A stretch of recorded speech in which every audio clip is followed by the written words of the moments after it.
ओम शांति। आप सभी का इस सोल्स जर्नी चैनल पर बहुत बहुत स्वागत है और वंदन है।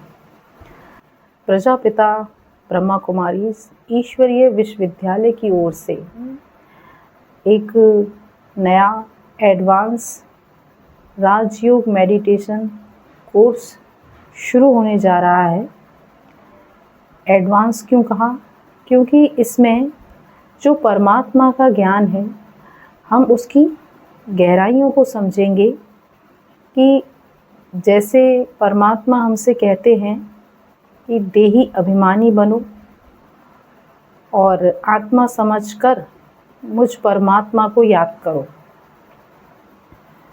तो देही अभिमानी बनना, हम हैं ही देही, माना हम हैं ही आत्मा, और परमात्मा कहते हैं कि आत्मा समझो। तो क्योंकि हम कितने जन्मों से, हमें याद भी नहीं कि कितने जन्मों से हम अपने आप को बॉडी समझते आए हैं, माना बॉडी कॉन्शियस रहे हैं। तो परमात्मा आते हैं हम सोई हुई सोल को जगाने के लिए, जो बॉडी कॉन्शियस हो गई है, जो खुद को भूलकर ये शरीर समझने लगी है। तो परमात्मा हमें सोल कॉन्शियस बनाते हैं। तो सोल कॉन्शियस बनने में, माना आत्मा के जागने में, क्या क्या ऐसी विकार कहें या भावनाएं कहें या माइंड सेट कहें ना, तो ये क्या चीज़ें हैं जो अवरोध डालती हैं। तो उन चीज़ों को हम देखेंगे, समझेंगे, और क्या कारण है सोल कॉन्शियस हम जो नहीं हो पा रहे हैं, उसके क्या कारण है ये हम जानेंगे। जैसे कोई डॉक्टर होता है, तो किसी डॉक्टर के पास जब हम अपनी प्रॉब्लम बताते हैं, अपनी कोई भी बीमारी बताते हैं, तो वो हमसे पूछता है कि किस कारण से ये हुआ ना। वो भी जानना चाहता है कि किस कारण से ये हुआ। तो कारण का पता लगाया जाता है ना, जब हम डायग्नोस कराते हैं तो वो कारण का ही पता लगाया जाता है कि अगर किसी के पेट में दर्द हो रहा है तो हमको वो डायग्नोस करने के लिए कहता है।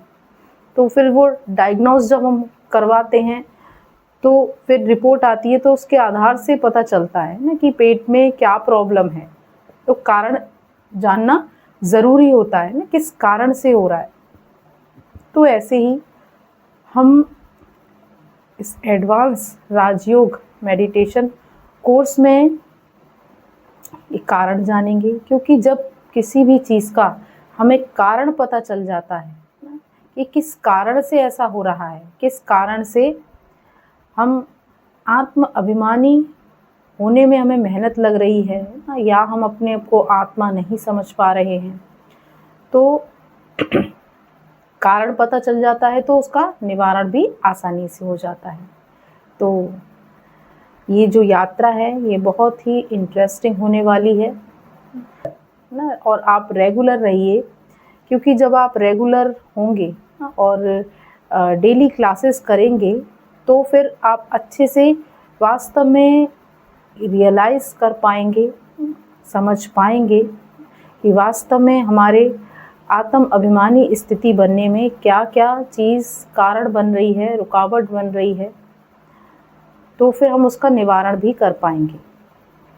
जो परमात्मा ने हमें ज्ञान दिया, आत्मा का, परमात्मा का और सृष्टि चक्र का, लेकिन अब हम ये जो एडवांस कोर्स कर रहे हैं, इसमें हम अनुभव करेंगे कि आत्मा क्या है। केवल आत्मा मुख से नहीं बोलना कि हम आत्मा हैं। आत्मा कोई आत्मा बोलना कोई मंत्र नहीं है। मंत्र बोलने से आत्मा नहीं जागेगी। कहने का मतलब है कि जब हम आत्मा को अनुभव करते हैं और उस परमात्मा को अनुभव करते हैं, तब हमारे जीवन में तीव्र परिवर्तन होता है। तब आत्मा जो जन्मों जन्मों से जो सोई हुई है, तब आत्मा जागृत होती है। तो इसीलिए ये कोर्स शुरू किया है। तो इसमें जो पहला चैप्टर है वो है विभिन्न मानसिकताएं। तो शुरुआत हम एक कहानी से करेंगे, क्योंकि वास्तव में जिसे हम लाइफ बोलते हैं, जिसे हम जीवन बोलते हैं, ये भी एक कहानी ही है। और कहानी सुनना सबको अच्छा भी लगता है, और कहानी से हमें बातें थोड़ा अच्छे से समझ में आ जाती हैं, याद भी रहती हैं। तो वो कहानी क्या है? एक किसान होता है, तो उसका मुर्गी पालन का काम होता है। तो अच्छा खासा उसका काम चल रहा है। तो वो अपने खेत में जाता है एक दिन, तो उस खेत में उसे एक अंडा मिलता है। तो उसे लगता है शायद मेरी मुर्गी का कोई यहाँ पर अंडा रह गया है। तो वो उस अंडे को ले जाता है और अपनी मुर्गियों के बीच में उस अंडे को रख देता है ले जाके। तो जब वो उस अंडे को वहाँ रख देता है, जब कुछ दिनों बाद उसमें से छोटी छोटी मुर्गियाँ निकलती हैं, तो वो ईगल का अंडा होता है, माना चील का वो अंडा होता है। और वो चील का बच्चा फिर उन्हीं मुर्गियों के बीच में रहकर धीरे धीरे बड़ा होने लगता है। और जो मुर्गी है, मुर्गी को ही वो अपनी माँ समझने लगता है, क्योंकि उसे पता ही नहीं कि वो चील है, ईगल है, आसमान में उड़ने वाला पक्षी है। तो जैसे मुर्गियाँ चलती हैं, जैसे उछलती हैं, वैसे ही वो चलने का प्रयास करता है, वैसे ही वो उछलता है। सब कुछ वह मुर्गी की तरह करने का प्रयास करता है, लेकिन उसे कभी संतुष्टि नहीं मिलती। क्यों नहीं मिलती? क्योंकि वास्तव में वो मुर्गी तो है नहीं, है तो वो चील। वो मुर्गी की नकल करता है, लेकिन वो मुर्गी की तरह कुछ कर नहीं पाता, पर नकल करता है। तो उसे खुशी नहीं मिलती है, उसे संतुष्टता नहीं मिलती है, बस रह रहा है उनके बीच में। और एक दिन वो देखता है कि आकाश में एक ऊंचाइयों पर चील उड़ रही होती है, ईगल उड़ रहा है। तो वो उस ईगल को देख के अपनी माँ से पूछता है, मुर्गी से, कि ये क्या है? पहली बार उसने देखा होता है।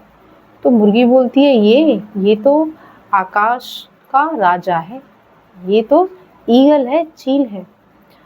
तो वो कहता है कि क्या मैं नहीं उड़ सकता ऐसे? तो उसकी माँ कहती है कि नहीं, तुम तो मुर्गी हो ना, तुम कैसे ऐसे उड़ सकते हो? हम नहीं ऐसे उड़ सकते, वो है आकाश का राजा। तो ऐसे ही उसका जीवन चलता रहता है ना। उसने ईगल को देखा, लेकिन उसको ये एहसास नहीं हुआ कि मैं भी ईगल हूँ। तो ऐसे ही उसका जीवन चलता रहता है। फिर एक दिन वो मुर्गियों के बीच रहकर ही मर जाता है। तो कहने का अर्थ क्या है ना, इस कहानी से हम क्या समझ में आया हमें, कि है तो वो ईगल, लेकिन रह रहा है मुर्गियों के बीच में। तो हम एक मुर्गी की लाइफ को देखें और एक ईगल की लाइफ को देखें, दोनों में कितना डिफरेंस है। तो ऐसे ही कहीं ना कहीं हम भी ना, कौन हैं? हम वो चैतन्य आत्मा है, लेकिन हम अपने आप को क्या समझ रहे हैं? बॉडी समझ रहे हैं। माना हम मुर्गी को क्या बोलते हैं? चिकन बोलते हैं। तो चिकन कॉन्शियसनेस में ही रहकर हमारा सारा जीवन चला जाता है, लेकिन हम चिकन कॉन्शियसनेस माना कि लोअर कॉन्शियसनेस है ना, बहुत ही निचली चेतना कहेंगे हम। और ईगल कॉन्शियसनेस माना हायर कॉन्शियसनेस, माना ऊंची चेतना। तो जब हम आत्मिक भान में होते हैं तो हम ऊंची चेतना में होते हैं, और जब हम देह भान यानी बॉडी कॉन्शियस होते हैं, यानी कि चिकन कॉन्शियसनेस में होते हैं, तो ये क्या है? ये बहुत ही लोअर कॉन्शियसनेस है, निचली चेतना है। तो आज हम देखें, सारे दुनिया के जितने भी मनुष्य हैं, सभी इस चिकन कॉन्शियसनेस में हैं। तो जब हम इस चिकन कॉन्शियसनेस में होते हैं, तो हमारे अंदर कुछ विकार जागृत होते हैं। तो वो क्या है? 9C। तो 9C के रूप में हम देखेंगे, जैसे चिकन भी सी से होता है, तो 9C के रूप में हम देखेंगे कि क्या क्या हमारे अंदर जागृत होता है जब हम लोअर कॉन्शियसनेस में होते हैं। तो जैसे पहला है कंप्लेंट। कंप्लेंट माना शिकायत। जब हम लोअर कॉन्शियसनेस में होते हैं तो हमेशा हमारे अंदर हर चीज़ को लेकर शिकायत होती है। संबंधियों को लेकर शिकायत, ये ऐसा क्यों है, वो वैसा क्यों है ना, हर चीज़ को लेकर, अपने जीवन को लेकर शिकायत ना, अपनी संबंधियों को लेकर शिकायत, धन को लेकर शिकायत ना, कितनी हमारे जीवन में शिकायतें होती हैं। सारा जीवन शिकायतों में ही बीतता चला जाता है।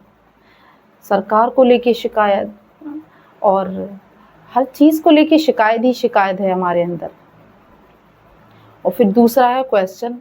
कितने हमारे अंदर क्वेश्चन होते हैं, ऐसा क्यों, ये ऐसा क्यों है, वो ऐसा क्यों है, मेरे साथ ऐसा ही क्यों होता है, मैं ही ऐसी क्यों हूँ, मेरे साथ ही क्यों ऐसा किया जाता है। तो कहने का भाव है कि क्वेश्चन कितने होते हैं। और तीसरा है कंपटीशन, माना स्पर्धा। आज हम अपना जीवन देखें ना कि आज आधुनिक समय में ना कितना कंपैरिजन और कितना कंपटीशन चल रहा है इंसान के अंदर। ये होना चाहिए, ये भी होना चाहिए, गाड़ी बंगला, ये इसके पास ये है, मेरे पास क्यों नहीं है ना, मेरे पास भी ऐसा होना चाहिए, उसका बच्चा इतने नंबर लेके आता है, तुम्हें उससे आगे जाना है ना, वो इन चीज़ों में अच्छा है, तुम्हें भी इन चीज़ों में अच्छा बनना है।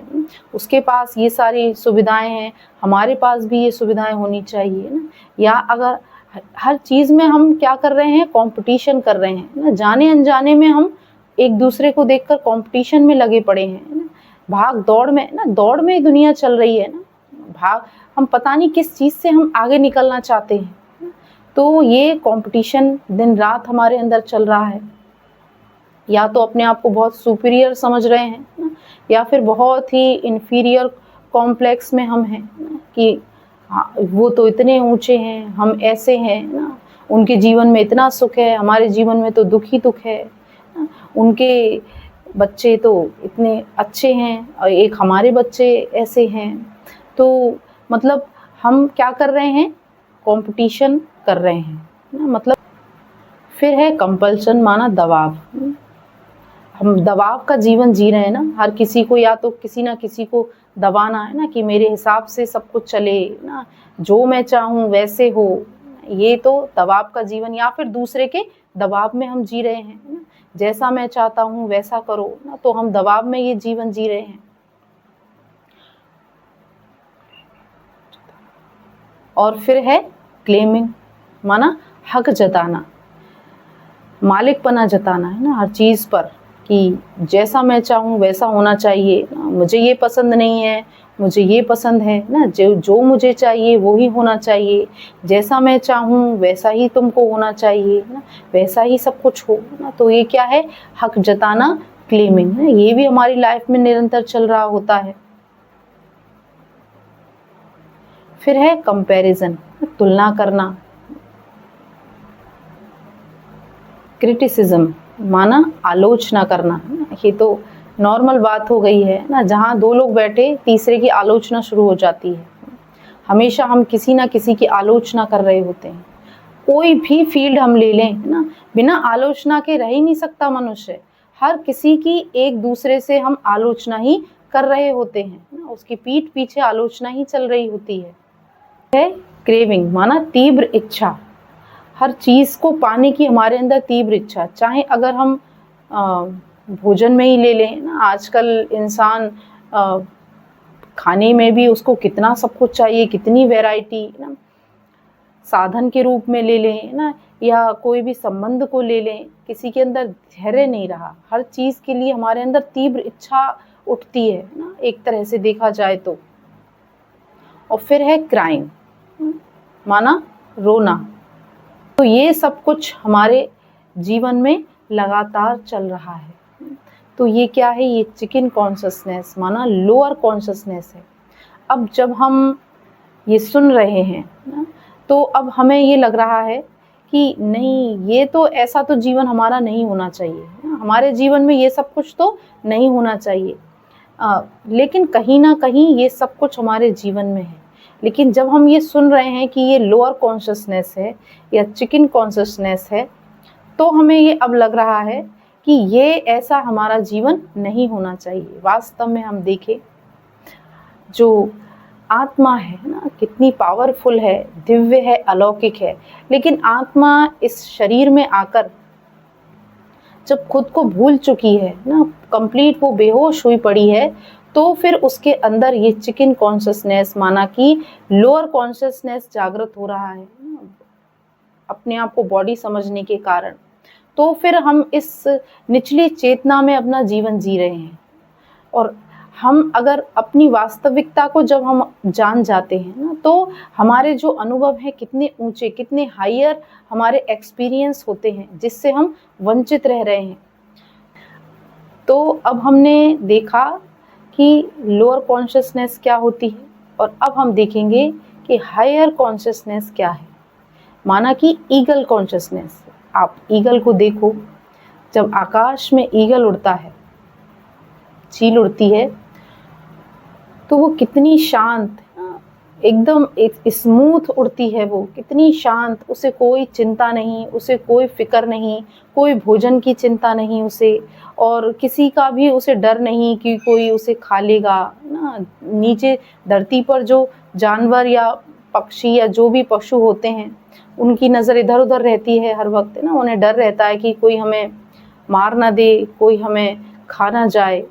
लेकिन चील कितनी स्वतंत्र है, कितनी फ्रीडम है ना, कितनी इंडिपेंडेंट होकर वो आकाश में उड़ती है ना, कितनी सुखी, कितना आनंद लेती है उस दुनिया का, वो ना खुले आकाश का पक्षी है। तो ऐसे ही हम आत्माएं भी ऐसे ही स्वतंत्र हैं। वास्तव में हम खुले आकाश का पक्षी हैं, लेकिन हमने अपने आप को क्या कर लिया है, सीमित कर लिया है। आगे हम समझेंगे कि वास्तव में मुझात्मा ने अपने आप को सीमित कैसे कर लिया, कैसे हम लोअर कॉन्शियसनेस में आ गए, क्या कारण हुआ वे। अभी हम देखते हैं कि ये चील कॉन्शियसनेस क्या है। तो जैसे शांति है ना, उसकी जो हायर कॉन्शियसनेस होते हैं उनके जीवन में क्या होती है, शांति होगा, सुख होगा, है ना, प्रसन्नता होगी, खुशी होगी, निर्भयता होगी, कोई भय नहीं होता। जब अपनी सत्यता का पता होता है तो कोई भय नहीं होता, प्रेम होता है और सत्यता होती है। और जहाँ पर कंपैरिजन होगा, जहाँ कंपटीशन होगा, जहाँ भय होगा, वहाँ कभी भी प्रेम नहीं हो सकता। प्रेम कहाँ होगा, जहाँ ये सब चीज़ें नहीं होंगी, कंपैरिजन, कंपटीशन, भय, शिकायत, क्वेश्चन, ये सब नहीं होंगे तो प्रेम अंदर होगा। और वो वाला दुनियावी प्रेम नहीं, प्रेम वो जो हम दूसरों को बांटते हैं, वो वाला प्रेम। और हल्कापन होगा ना, लाइट होगी, क्योंकि जब मन में कोई क्वेश्चन नहीं है, कोई शिकायत नहीं है, किसी से कोई स्पर्धा नहीं है, किसी से कोई कंपैरिजन नहीं है, तो फिर क्या होगा, हल्कापन होगा, क्योंकि किसी भी प्रकार का कोई बोझ नहीं है। और स्वमान, जब हम अपने स्वमान में होते हैं तो हमें किसी से किसी मान की ज़रूरत नहीं होती ना, कि मुझे कोई मान दे ना, मेरी कोई तारीफ़ करे, मेरे लिए कुछ बड़े बड़े बोल बोले, है ना। तो चील कॉन्शियसनेस है ना, चील आकाश में उड़ता है, उसे किसी से अपनी तारीफ़ नहीं सुननी, बस वो अपनी दुनिया में मगन है ना, अपनी दुनिया में वो मस्त है, तो माना अपने स्वमान में है। तो ये क्या है, ये है हायर कॉन्शियसनेस।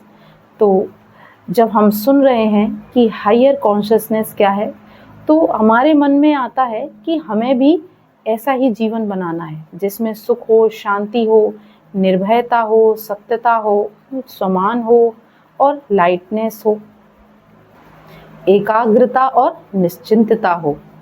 और जो नेचर हमें पसंद नहीं आ रही होती, तो वो नेचुरल नहीं होती। जैसे हम कहें कि ये तो एक नॉर्मल बात हो गई ना, कंपैरिजन, कंपटीशन, चिंता, दुख, भय ना, ये सब कुछ, क्रोध, ये सब कुछ नॉर्मल है। लेकिन जो चीज़ हमें अच्छी नहीं लग रही होती, जिस चीज़ में हम अपने आप को सेफ फील नहीं कर रहे होते, तो वो नेचुरल नहीं कही जा सकती। जो चीज़ हमें अच्छी लग रही है ना, सुख हमें अच्छा लग रहा है, प्रेम हमें अच्छा लग रहा है, निश्चिंतता, प्रसन्नता और हल्कापन, तो ये जो भी गुण हमें अच्छे लग रहे हैं, माना ये नेचुरल हैं, आत्मा के ये गुण नेचुरल हैं, इसीलिए ही उसे वो चाहिए, इसीलिए ही उसे वो अच्छे लग रहे हैं। तो हायर कॉन्शियसनेस, ये हम आत्माओं की नेचुरल स्टेज है। लेकिन गरुड़ या चील या ईगल मिलेगा कहाँ? इस समय तो ऐसा कोई भी मनुष्य नहीं है जिसकी जो इतनी हायर कॉन्शियसनेस में रहता हो। तो इसीलिए हम समय के बारे में कहते हैं कि ये वो समय चल रहा है, इस समय ये समय की मांग है जिस समय परमपिता परमात्मा आकर हमें ये ज्ञान देते हैं। तो परमात्मा इस समय हम आत्माओं को ये ज्ञान दे रहे हैं। वो कौन सा ज्ञान देते हैं? वो है आत्मा, परमात्मा और सृष्टि चक्र का। और ये तीनों ही एक दूसरे के पूरक हैं।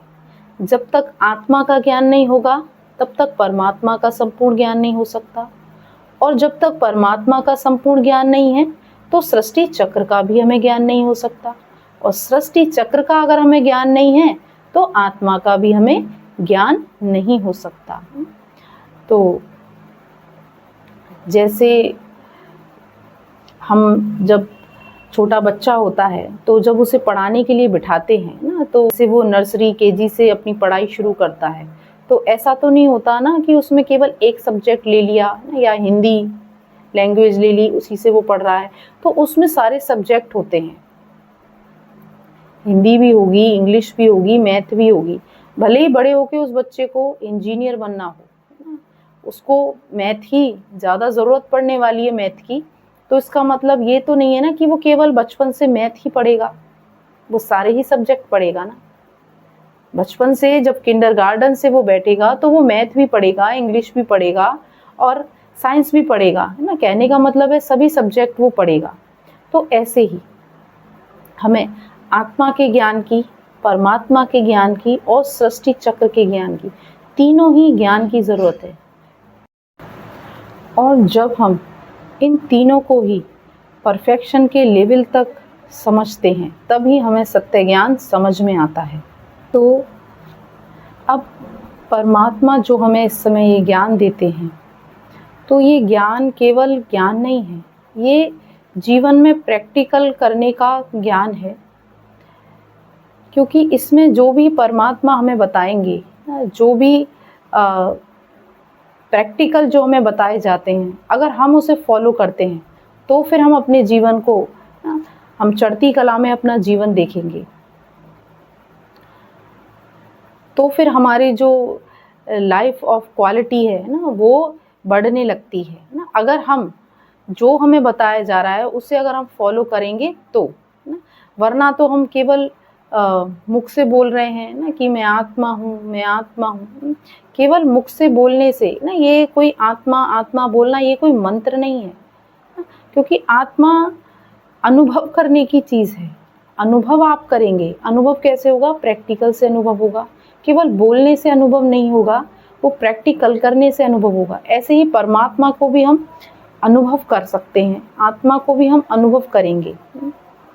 जैसे कोई डॉक्टर होता है, तो जब हम डॉक्टर के पास जाते हैं तो डॉक्टर हमें कुछ परहेज भी बताता है, कुछ दवाइयाँ देता है। अगर हम डॉक्टर के बताई हुई सभी बातों को फॉलो करते हैं तो हम जल्दी स्वस्थ हो जाते हैं, और हम ना टाइम पर दवाइयाँ खाएं, ना ही हम परहेज़ करें, तो कितने भी अच्छे हम डॉक्टर के पास चले जाएं ना, क्या स्वास्थ्य में कोई अंतर आएगा? और ही स्वास्थ्य हमारा गिरावट की तरफ चला जाएगा। तो ऐसे ही अब हम इस समय जो नॉलेज ले रहे हैं ना, इससे पहले तो हमने दुनिया की पता नहीं क्या क्या नॉलेज ले ली ना, लेकिन फिर भी आत्मा के जीवन से वो टेंशन, वो दुख, वो डिप्रेशन ना, वो एंजाइटी, वो कुछ नहीं गया है ना, और ही बढ़ता गया। लेकिन अब हमें ये अनुभव करना है, अनुभव करना है और परमात्मा पर निश्चय रखना है ना कि जो ज्ञान हमें मिल रहा है ये स्वयं परमात्मा द्वारा हमें दिया गया ज्ञान है। हर किसी के जीवन में क्या इच्छा होती है ना, कि दुख मुक्त जीवन हो, माना ज़ीरो दुख हो, और चिंता मुक्त जीवन हो, ज़ीरो चिंताएं हो, और इच्छा मुक्त जीवन हो, बंधन मुक्त जीवन हो ना, किसी प्रकार का कोई बंधन ना हो, पूरी तरह से हम स्वतंत्र हो। तो ये कैसे आएगा जीवन में? ये ही हमारा नेचुरल नेचर है। आत्मा का जो नेचर है वो यही है। हम सोच रहे हैं केवल मैं आत्मा हूँ, मैं आत्मा हूँ, ऐसे ये स्थिति जागृत नहीं होगी। आत्मा तो बहुत गहरी नींद में सोई हुई है, वो ऐसे नहीं जागेगी कि हम बोल रहे हैं केवल सोच रहे हैं बैठ के कि मैं आत्मा हूँ, मैं आत्मा हूँ। वास्तव में आत्मा क्या है, कैसी है आत्मा, क्या उसके अनुभव होते हैं? जब वो जागृत होती है उसे क्या अनुभव होता है, तो आत्मा के अंदर फिर ये स्थिति जागृत होगी, बंधन मुक्त, चिंता मुक्त, इच्छा मुक्त, दुख मुक्त। और जब तक आत्मा जागृत नहीं है, आप कितना भी अपने आप को कहते रहिए कि मैं आत्मा हूँ, मैं आत्मा हूँ, मैं आत्मा हूँ, ये चीज़ें हमारे जीवन से जाएंगी ही नहीं। तो ये हम अभी अपनी चेकिंग कर सकते हैं। अगर मेरे जीवन में मुझे दुख की फीलिंग आती है तो इसका मतलब हम अपने आप को आत्मा अनुभव कर ही नहीं पाए हैं। अगर चिंता की फीलिंग आती है, इच्छाएं जागृत होती हैं, शिकायतें बहुत रहती हैं, क्वेश्चन बहुत रहते हैं, तो बस हम केवल आत्मा नाम का जाप कर रहे हैं, लेकिन वास्तव में हमने आत्मा अनुभव किया ही नहीं है। जिस दिन हम आत्मिक भान में रहने लगेंगे, आत्मा अनुभव होने लगेगी आत्मा है क्या, उसी दिन ये चारों चीज़ें जीवन से चली जाएंगी, चिंता, दुख, इच्छा और बंधन। और वो ही सच्चा पुरुषार्थ है ना, जब हम स्वयं को आत्मा अनुभव करते हैं ना। जब आत्मा हम बोलते हैं तो अगर मेरा पुरुषार्थ जो है ना वो सोल बेस्ड नहीं है, माना सोल कॉन्शियस में नहीं हूँ, बॉडी कॉन्शियस हूँ, और मैं बोल रही हूँ, अभ्यास कर रही हूँ कि मैं आत्मा हूँ, तो जैसे ही मैं ये शब्द बोलूँगी तो शरीर के साथ मैं अपने आप को आत्मा देखूँगी, शरीर को भी देख रही हूँ। लेकिन अगर मेरा पुरुषार्थ आत्मिक लेवल पर चल रहा है, सोल बेस्ड मेरा पुरुषार्थ है, तब मैं बोल रही हूँ कि मैं एक शांत स्वरूप आत्मा हूँ, तो मुझे केवल पॉइंट ऑफ लाइट दिखेगा, ज्योति बिंदु ही दिखाई देगी, ये शरीर नहीं दिखाई देगा। इसी तो अब हम ये बॉक्स जो देख रहे हैं, आप सोचिए कि जो कुछ भी इन आँखों से दिखाई देता है ना, जो कुछ भी ये जहाँ तक भी हम मनुष्य पहुँच पाते हैं और जो कुछ भी इन आँखों से दिखाई देता है, सब कुछ इस बॉक्स के अंदर है। माना हमारा शरीर भी, संबंध भी, घर भी, बंगला, गाड़ी और पद, पोजीशन, सारे ग्रह, धरती, आकाश, पाताल, माना सब कुछ इस बॉक्स के अंदर है। तो ये बॉक्स कैसा है ना, इसको हम कुछ लेबल देंगे। क्या लेबल हो सकते हैं वो? तो पहला है, ये क्या है? टेम्पररी ना, इसमें जो कुछ भी है टेम्पररी है, माना परिवर्तनशील है ना, सब कुछ चेंजेबल है, सदा के लिए नहीं है। आप बताइए कुछ भी इसके अंदर ऐसा है जो परमानेंट हो? क्या हमारा शरीर परमानेंट है? जो भी संबंधी हैं क्या वो परमानेंट है? क्या घर, गाड़ी, बंगला, कुछ भी यहाँ परमानेंट नहीं है, सब कुछ परिवर्तित हो रहा है। यहाँ तक कि हम देखें, अर्थ भी जो लगातार ना अपनी दूरी पर घूम रही है ना, वो भी एक स्थिति में नहीं है ना, वो भी परिवर्तित हो रही है। तो कहने का मतलब है कि 5 तत्वों से जो भी ये संसार बना हुआ है, उसमें हर पल, हर सेकंड ना उसमें गति है, माना परिवर्तन होता रहता है। तो पहला हो गया टेम्पररी वर्ल्ड या चेंजेबल वर्ल्ड। और दूसरा है अंत, माना किसी भी चीज़ की यहाँ बिगिनिंग है तो एंड भी है ना। हम सब देखते हैं, बच्चा जन्म लेता है, धीरे धीरे बड़ा होता है, फिर बूढ़ा होता है, फिर शरीर छोड़ देता है।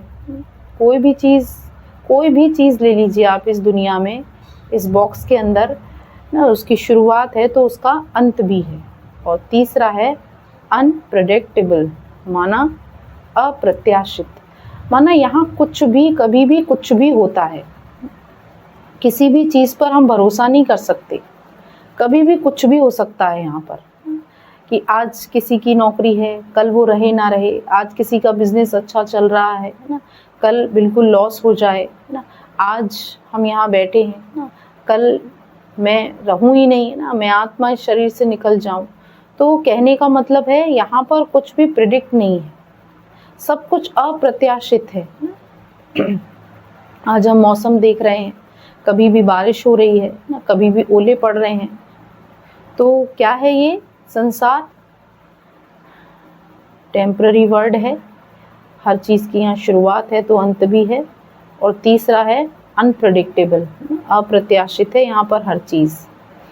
तो अब हम सोचें कि ऐसी दुनिया जहाँ ये तीनों चीज़ें हो रही हैं, और ऐसी दुनिया से फिर हम कोई इच्छा रखें।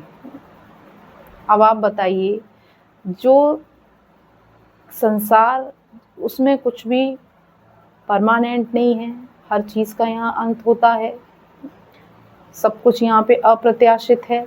तो ऐसी दुनिया से जब हम इच्छा रखेंगे तो इसका क्या रिज़ल्ट निकलेगा?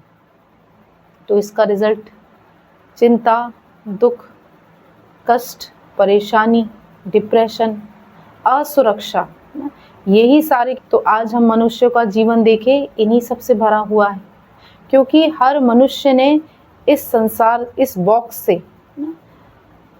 से ही अपनी सारी इच्छाएं लगा रखी हैं। पता है कि इस दुनिया, ये जो दुनिया है अनप्रेडिक्टेबल है, चेंजेबल है, और यहाँ हर चीज़ का एंड हो रहा है, फिर भी हमने यहाँ से इच्छाएं लगा रखी हैं, तो फिर परिणाम तो वही निकलेगा ना। अब एक हम एग्जाम्पल के साथ समझते हैं। मान लीजिए एक बादल है, बहुत सुंदर बादल आया, हम बैठे हैं देख रहे हैं उस बादल को। बादल आया और चला गया, तो क्या वो जब चला गया तो हमें दुख होगा? नहीं होगा। क्यों नहीं होगा? क्योंकि हमने उससे कोई इच्छाएं नहीं लगाई, उससे हमने कोई भी मेरापन नहीं जोड़ा। और मान लीजिए बहुत सुंदर बादल आया, अब मैंने उससे मेरापन जोड़ लिया कि ये मेरा बादल है, मैंने शब्द लगा दिया मेरा। अब जब मैंने उससे मेरा शब्द लगा दिया तो फिर अब मैं क्या चाहती हूँ, मेरे के साथ बहुत सारी चीज़ें जागृत होंगी कि अब ये मेरे पास ही रहना चाहिए, अब ये मुझसे दूर नहीं जाना चाहिए, ये इतना ही सुंदर रहना चाहिए, इसका आकार ऐसा ही रहना चाहिए, इसे जैसा मैं चाहूँ वैसा ही होना चाहिए। तो ये मेरा शब्द लगते ही ना, ये सारी चीज़ें शुरुआत, तो ये मेरा शब्द लगते ही इन सारी चीज़ों की शुरुआत हो जाती है। असुरक्षा की भावना शुरू होती है, दुख की भावना शुरू होती है। तो ये सारी चीज़ें किससे शुरू हुई? मेरेपन से। और जब हमने मेरापन नहीं लगाया था इस बादल से, केवल हम एक प्रेक्षक होकर उसे देख रहे थे, यानी कि ऑब्जर्वर होकर हम उसे ऑब्जर्व कर रहे थे, देख रहे थे, तो वो उस बादल से हमें खुशी भी मिल रही थी, उसको देख के हम आनंदित भी हो रहे थे। आया और वो चला गया, लेकिन मैंने उससे मेरापन नहीं लगाया ना, केवल एक ऑब्जर्वर की तरह मैंने उसे देखा, प्रेक्षक की तरह मैंने उसे देखा, तो उससे मुझे कोई दुख नहीं मिला ना, और उसके जाने से मुझे कोई दुख नहीं हुआ। किसी समुद्र के किनारे जाते हैं तो समुद्र के किनारे हम बैठे हैं ना, उसकी लहरें उठ रही हैं, हवा चल रही है, इतना सुंदर वो एटमॉस्फेयर होता है, कितना अच्छा लग रहा होता है ना समुद्र के किनारे बैठकर। तो समुद्र से हमारा कोई मेरापन नहीं होता, समुद्र को हम कैसे अपना कह सकते हैं? तो इसीलिए हमें वो आनंद दे रहा होता है, इसलिए वो हमें खुशी दे रहा होता है। तो इस चीज़ को हम समझें कि जिस भी चीज़ में हम जब मेरापन लगा लेते हैं तो तो वो चीज़ फिर दुख का कारण बन जाती है, फिर वो असुरक्षा का कारण बन जाती है। फिर जब हम किसी चीज़ को मेरा कहते हैं तो फिर हमें उसे गंवाने का भी डर होता है कि कहीं ये मुझसे दूर ना हो जाए, कहीं ये मुझसे छूट ना जाए। तो ये सारी जो चीज़ें जागृत हो रही हैं वो मेरेपन के कारण जागृत हो रही हैं। तो ये जो मेरापन है ना, ये क्या लेके आता है? असुरक्षा लेकर आता है। क्या कहते हैं? उतरती कला। परमात्मा उसे बोलते हैं उतरती कला, माना डाउनवर्ड स्पाइरल। तो जब हम असुरक्षित फील करते हैं ना, तो कुछ चीज़ें मतलब कुछ विकार हमारे अंदर जागृत होते हैं, जैसे क्रोध, चिंता, तनाव, ईर्ष्या, ना, असहाय, असंतुष्टता। तो ये सारे विकार हमारे अंदर जागृत होते हैं जब हम असुरक्षित फील करते हैं। मान लीजिए मोबाइल को ही ले लीजिए कि ये मोबाइल है ना, अब इसको मैं बोल रही हूँ मेरा मोबाइल, तो अब मुझे इसको संभाल कर रखने की भी चिंता होगी। अगर ये किसी ने ले लिया तो फिर मुझे अच्छा नहीं लगेगा, किसी ने ये कैसे ले लिया। और अगर ये कोई चुरा के ले गया तो फिर मुझे अब तनाव हो गया, क्योंकि ये मेरा था, इसे मैंने मेरा लेबल लगाया था। और अगर किसी दूसरे का मोबाइल में देखूंगी तो फिर मुझे ईर्ष्या भी होगी कि मेरा तो मोबाइल चोरी हो गया, ये अपना मोबाइल चला रहे हैं। तो कहने का मतलब है कि जब हमारे अंदर मेरापन जागृत होता है तो उससे सभी तरह की असुरक्षा, और फिर जब असुरक्षा हमारे अंदर उत्पन्न होती है तो उसके साथ साथ ये विकार भी हमारे अंदर जागृत होते हैं, जो कि फिर दुख का, चिंता का, डिप्रेशन का, अवसाद का, है ना, इन सभी का रूप ले लेते हैं। तो वही फिर उतरती कला में हम चलते चले जाते हैं। इसी को हम बोलते हैं लोअर कॉन्शियसनेस, मतलब निचली चेतना। अब हम इस बॉक्स से निकलें कैसे, ना, इस मेरेपन से हम निकलें कैसे, क्योंकि ये हमारे अंदर बहुत गहराई से बैठ चुका है ना। तो इसे निकालने के लिए ही परमात्मा आते हैं और वो अपनी शक्तियों से और अपने ज्ञान के द्वारा हमें इस निचली चेतना से निकालते हैं। पर कब? जब जो परमात्मा हमसे कह रहे हैं, जब हम उसे फॉलो करते हैं। छोटे से उदाहरण से हम समझेंगे, जैसे एक म्यूज़ियम है, तो म्यूज़ियम के अंदर बहुत अच्छी अच्छी चीज़ें हैं ना, सब कुछ हम छूकर भी देख रहे हैं ना, कुछ चीज़ें ऐसी हैं जिसे हम ऑपरेट कर भी रहे हैं ना, बहुत अच्छा लग रहा है। और टाइम है उसका कि वो 3 बजे बंद हो जाता है, तो 3 बजे से पहले पहले हमें उससे बाहर भी आना है।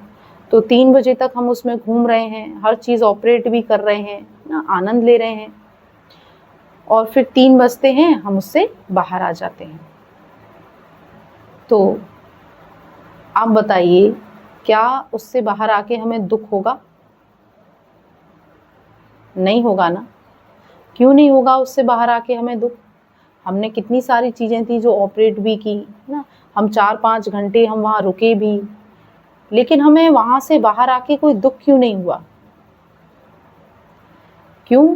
क्योंकि वहाँ की किसी भी वस्तु को हमने मेरा नहीं कहा, वहाँ की किसी भी वस्तु पर हमने अपना अधिकार नहीं जताया, वहाँ की किसी भी वस्तु के लिए हमारे मन में ये नहीं आया कि ये हम अपने साथ ले जाएं या ये तो मेरी ही है। और जब हमें बताया गया कि ये इतने बजे बंद हो जाता है तो इतने बजे बाहर आना है, हम बाहर भी आ गए उससे। तो माना उसे हम क्या कहते हैं ना, कि जो जिसका आना और जाना फिक्स है, जो आया है तो जाएगा भी, तो उसे क्या कहते हैं? हम कहते हैं मेहमान। तो क्या समझ के गए थे हम? मेहमान समझ के गए थे ना। तो जब हम इस अपनी लाइफ में भी, जब मैं आत्मा स्वयं को मेहमान की चेतना में रखती हूँ, मेहमान समझकर हम जब सब कुछ हमको मिला है, मान लीजिए जैसे कोई बच्चा है ना, जब हम अपने मौसी के घर जाते हैं तो वहाँ हम मेहमान ही होते हैं, लेकिन सब कुछ हम कितना एंजॉय कर रहे होते हैं ना, कितने खुश होते हैं। जितना अपने घर पे हम खुश नहीं होते, जितना हम मौसी या मामा के घर जाके खुश होते हैं। हमें हर चीज़ यूज़ करने के लिए दी गई है और हमें पता भी है कि ये हमारी नहीं है, और हमें पता होता है कि इतने दिन बाद हम यहाँ से चले भी जाएंगे। लेकिन हम जितने भी दिन वहाँ होते हैं तो हम वहाँ कितना एंजॉय कर रहे होते हैं, कितने खुश होते हैं। कोई बंधन नहीं होता, कोई टेंशन नहीं होता, किसी चीज़ पे हम अपना अधिकार नहीं जमाते ना। इसीलिए हम वहाँ पर इतने खुश होते हैं, क्योंकि हम वहाँ पर मेहमान समझ कर गए हैं। हमें पता है कि ये हमारा घर नहीं है, यहाँ हम कुछ दिनों के लिए आए हैं। तो ऐसे ही जब हम आत्मा अपने आप को मेहमान की चेतना में देखते हैं, माना गेस्ट कॉन्शियसनेस में जब हम होते हैं, तो हम ये दुख, चिंताएं, भय, असुरक्षा, इन सारी भावनाओं से ऊपर उठ जाते हैं। और सबसे ज़्यादा हमारे अंदर जो फीलिंग आती है वो आती है सिक्योरिटी की, क्योंकि जब मेरापन होता है तो मेरेपन के साथ इनसिक्योरिटी की फीलिंग आती है। और जब हम मेहमान कॉन्शियसनेस में होते हैं, हमें पता है कि हम यहाँ हैं कुछ दिन के लिए, लेकिन यहाँ जो कुछ भी दिखाई दे रहा है, यहाँ का कुछ भी मेरा नहीं है। तो फिर वो क्या है, वो फिर हम सोल कॉन्शियसनेस में हैं। ये वास्तव में आत्मा का पुरुषार्थ है ना, कि जब हम अपने आप को मेहमान की चेतना में देखते हैं, तो परमात्मा कहते हैं कि ये जो संपूर्ण सृष्टि है, जो बॉक्स दिखाया था आपको, ये बॉक्स क्या है, एक गेस्ट हाउस है। और हम सभी जितनी भी सोल्स हैं यहाँ पर, हम सभी क्या हैं, हम सभी यहाँ पर गेस्ट हैं। तो एक अच्छा गेस्ट कौन होता है, जो वहाँ कहीं जाता है और वहाँ की चीज़ों को भली भांति प्रयोग करता है, आभार प्रकट करता है। जिसके यहाँ भी वो गेस्ट है, उनको हर चीज़ के लिए आभार देता है, माना थैंकफुल होता है हर चीज़ के लिए।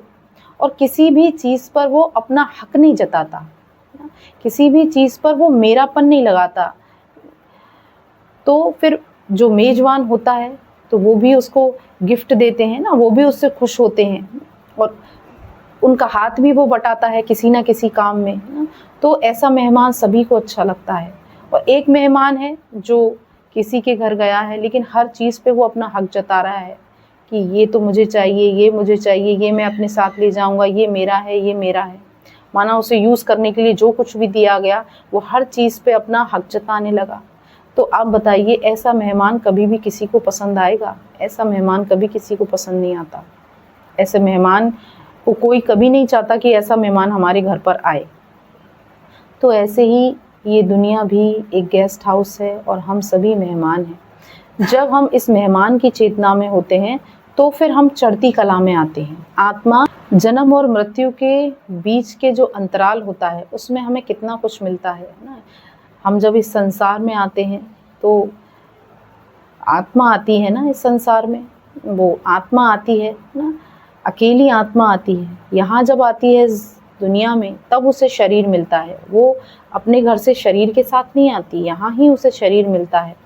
संबंधी भी यहाँ ही मिलते हैं, पद, पोजीशन और बंगला, गाड़ी, जो कुछ भी मिलता है वो कहाँ मिल रहा है, यहाँ ही मिल रहा है। हम सोचने लगते हैं कि ये सब कुछ हमारा है, लेकिन वास्तव में यहाँ का कुछ भी हमारा है नहीं। जितना हम समझते हैं उतना हमारा यहाँ पर कुछ है नहीं। क्यों? क्योंकि हम तो वास्तव में मेहमान हैं। हमारी जो एंट्री है और एग्ज़िट फिक्स है, सभी की एग्ज़िट फिक्स है ना। सभी कहते हैं ना कि जब हम इस संसार में आते हैं तो पहले से ही हमारा आना भी निश्चित होता है, और जब जाना होता है वो भी हमारा पहले से ही लिखा हुआ होता है। तो एंट्री और एग्ज़िट फिक्स है, उसके बावजूद भी हम हर चीज़ पर कितना अपना हक जताते हैं।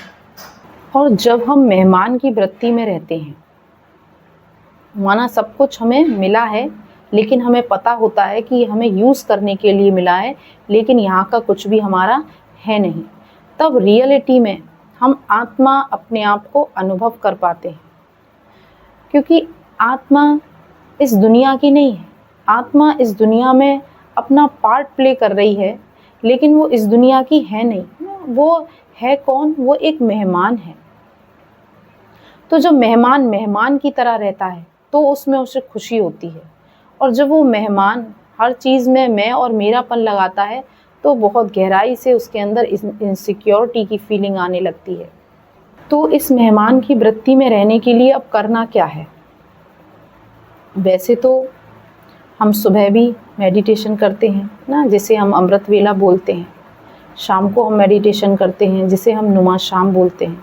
ये अच्छा है ना, अगर हमें समय मिलता है तो हमें ये ज़रूर करना चाहिए अपनी आत्मा के उत्थान के लिए। लेकिन ये बीच बीच में हमें 1 मिनट करना होता है। तो ये जो अभ्यास है, अगर हम ये अभ्यास रेगुलर करते हैं तो हम अपने जीवन में वास्तव में वो चेंज देखेंगे। जो 1 मिनट के लिए क्यों बोला जा रहा है? क्योंकि 1 मिनट का टाइम बहुत लंबा नहीं होता, बहुत छोटा टाइम होता है।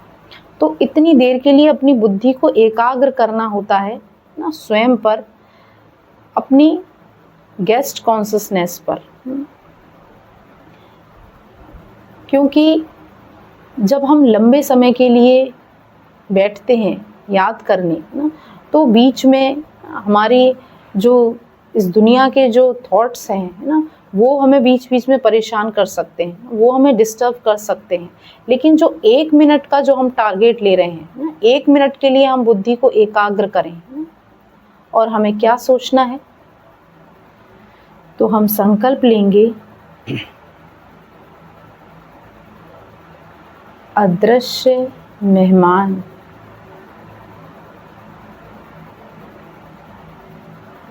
जो इस संसार में मेहमान है और इस शरीर में भी मेहमान है।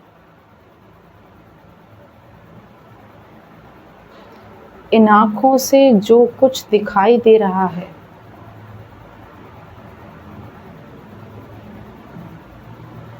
उस सभी के लिए मैं थैंकफुल हूँ। पर ये सब कुछ मुझे यूज़ करने के लिए मिला है।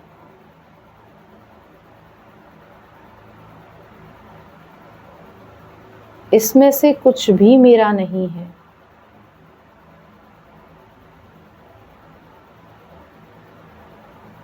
मेरा तो ये शरीर भी नहीं है। ये शरीर भी मुझे यूज़ करने के लिए मिला है।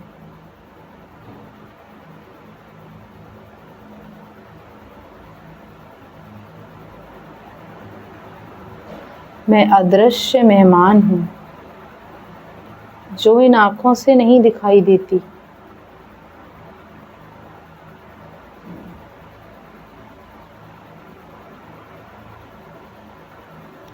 उस परमपिता परमात्मा की मैं संतान हूँ।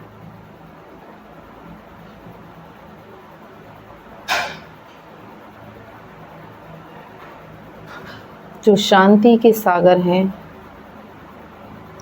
जो प्रेम के सागर हैं,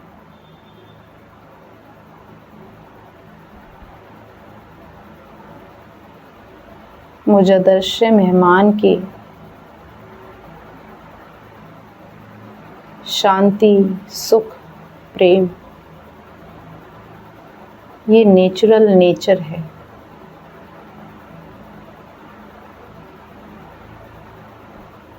जिसे कोई भी नहीं छीन सकता।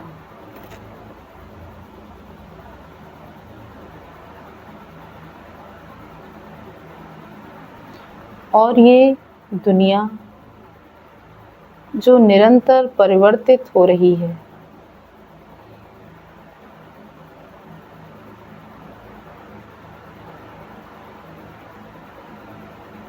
यहाँ से मेरी कोई इच्छा नहीं।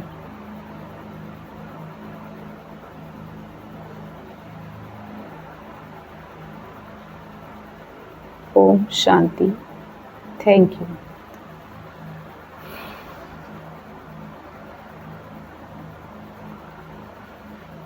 तो अपने आप को हमें आत्मा अनुभव करना है। तो जब हम मेहमान कॉन्शियसनेस में होते हैं, माना अभी हमने जो 1 मिनट का जो प्रयोग किया, तो इसमें हम अपने आप को अदृश्य मेहमान कह रहे थे। लेकिन जैसे कहा कि केवल आत्मा आत्मा बोलना ना, हम कोई मंत्र नहीं लेना है, हमें अनुभव करना है। तो ऐसे ही मेहमान मेहमान मुख से नहीं बोलना है, इसको फील करना है, इसको अनुभव करना है कि वास्तव में मैं हूँ ही मेहमान।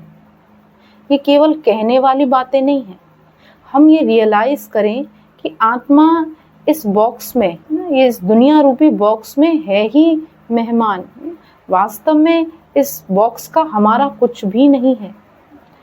हम यहाँ पर आके हर चीज़ पे अपना हक जमा रहे हैं, मेरा समझ रहे हैं, लेकिन मेरा है नहीं ना। हम दिल से इसे महसूस करें, रियलाइज़ करें। तो जब हम बार बार ये बीच बीच में एक एक मिनट का अभ्यास करेंगे तो बार बार हमारा एक्सपीरियंस बढ़ेगा। तो जितना हम आत्मिक भान में रहेंगे, तो आत्मिक भान में रहना, ये ही हमारा जो अनुभव है ना, ये शक्तिशाली होता जाएगा, ये हमारा एक्सपीरियंस बढ़ता जाएगा। क्योंकि अभी तक हमें शरीर में रहने का ही अभ्यास, क्योंकि अभी तक हमें शरीर के भान में रहने का अभ्यास है। तो अब हमें आत्मिक भान में रहने का अभ्यास करना है, माना हायर कॉन्शियसनेस में रहना है। तो जितना मैं आत्मा इस बॉक्स से अपने आप को डिटैच करूँगी और मेहमान कॉन्शियसनेस में रहूँगी, तो उतना मेरे ये आत्मिक भान शक्तिशाली होता जाएगा, उतनी मेरी ये प्रैक्टिस बढ़ती जाएगी। तो फिर मेरे लिए और आसान होता जाएगा। पर ये दिल से हमें फील करना है ना, केवल एक मंत्र की तरह हमें इसे जाप नहीं करना है। और जब हम हायर कॉन्शियसनेस में रहते हैं, माना मेहमान की चेतना में जब हम रहते हैं, तो सफलता निश्चित है। परमात्मा शिव ना, जो उनकी मुरली चलती है ना, जो उनके महावाक्य होते हैं, उसमें कितनी बार परमात्मा ने ये मेहमान का जिक्र किया है कि खुद को हम मेहमान समझें। तो हमारे अंदर कुछ गुण जागृत होते हैं।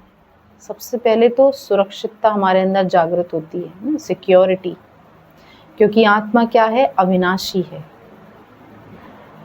आत्मा चैतन्य है, आत्मा अजर अमर है।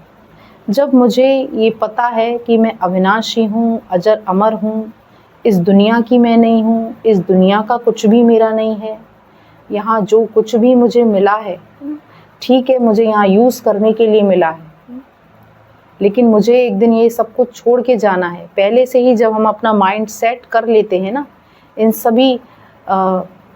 इन सभी बातों से जब हम अपना माइंड सेट कर लेते हैं ना, तो फिर हमारे अंदर सुरक्षितता की भावना जागृत होती है, जिससे एकाग्रता बढ़ती है। क्योंकि जब हम बार बार स्वयं को देखने का प्रयास करेंगे है ना, तो एकाग्रता तो बढ़ेगी ही, शांति बढ़ेगी। जब मैं आत्मा अपने अनुभव में रह रही हूँ और मैं वास्तव में कौन हूँ, शांत स्वरूप हूँ, तो शांति बढ़ेगी, खुशी बढ़ेगी, प्रेम बढ़ेगा। प्रेम है ना, आत्मा का नेचुरल नेचर है ना, प्रेम बढ़ेगा, संतुष्टता बढ़ेगी। क्योंकि जब हमारे अंदर ये भान है कि यहाँ का कुछ भी मेरा नहीं है, यहाँ पे जो कुछ मुझे मिला है उसके लिए बहुत बहुत थैंक्स है उस परमात्मा का, लेकिन कुछ भी यहाँ मेरा नहीं है, ना मैं यहाँ पे कुछ लेकर आई थी और ना ही मैं यहाँ से कुछ ले जा सकती हूँ। तो क्या होगा, फिर अंदर ही संतुष्टता का गहरा भाव जागृत होगा। और कहते हैं संतोषी सदा सुखी। जब संतुष्टता आती है तो साथ में सुख भी आता है, खुशी भी आती है।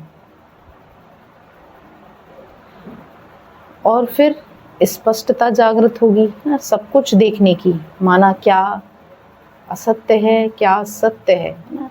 तो जब हम